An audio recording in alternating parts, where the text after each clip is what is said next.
Hello everyone, my name is Michelle Leroy and this is my video for this week's assignment for informed consent. So during this week's assignment I did a search for informed consent forms and I retrieved one from San Angelo Counseling Center, which their website is www.sanangelocounseling.org. When I completed the search for the counseling consent forms, I reviewed quite a few forms. In searching, I found that this consent form stood out because I believe it was very thorough. It was easy to read and understand for potential clients. The informed consent form covered areas in as much detail as possible, and with the flexibility in language covering the process becoming more individualized, specific to the client's need. So the informed consent form began with an empathetic understanding of how the client may feel beginning a new counseling relationship, which I felt would provide a good base for a healthy therapeutic rapport. The highlights that I enjoyed reading were the explanation of possible side effects from receiving therapy, the use of biopsychosocials, the integration of cognitive behavior techniques, and the importance of maintaining professional boundaries in the counseling relationship. Highlight sample. So there were quite a few highlights in the form that would make this particular informed consent a great template for new counselors. The sample that I have chosen is the section titled Risk of Therapy.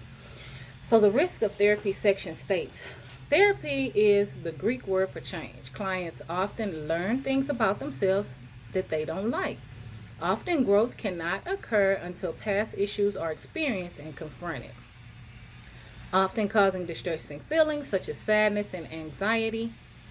The success of therapy depends upon the quality of the efforts of both the therapist and client, along with the reality that clients are responsible for the lifestyle changes that may result from therapy.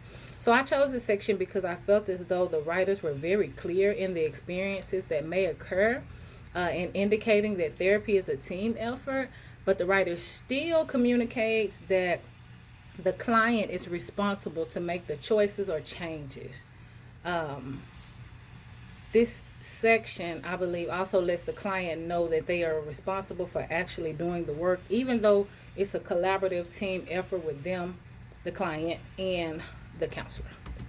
So ACA comparison, I believe that the writer of this informed consent form followed the necessary steps and implemented all information that is required by the ACA Code of Ethics, namely Code A2A, which states that informed consent, clients have the freedom to choose whether to enter or remain in a counseling relationship and need adequate information about the counseling process and the counselor. In this instance, I believe the writer provided adequate information about the counseling process. Types of information, which is A2B of the ACA Code of Ethics, which explains the nature of all services provided. It talks about purposes, goals, techniques, limitations, risk, benefits of service, credentials, relevant experience, and so forth. So in conclusion, this consent form provided thorough information regarding all indicated areas of the ACA Code of Ethics as it relates to A2A, informed consent, and A2B, types of information needed.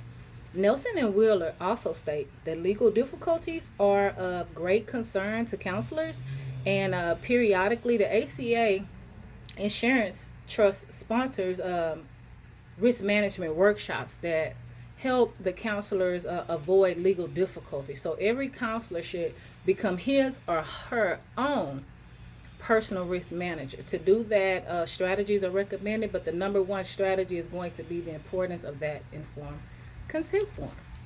Okay, once again, my name is Michelle, and I hope you guys enjoyed my post. You guys have a great day.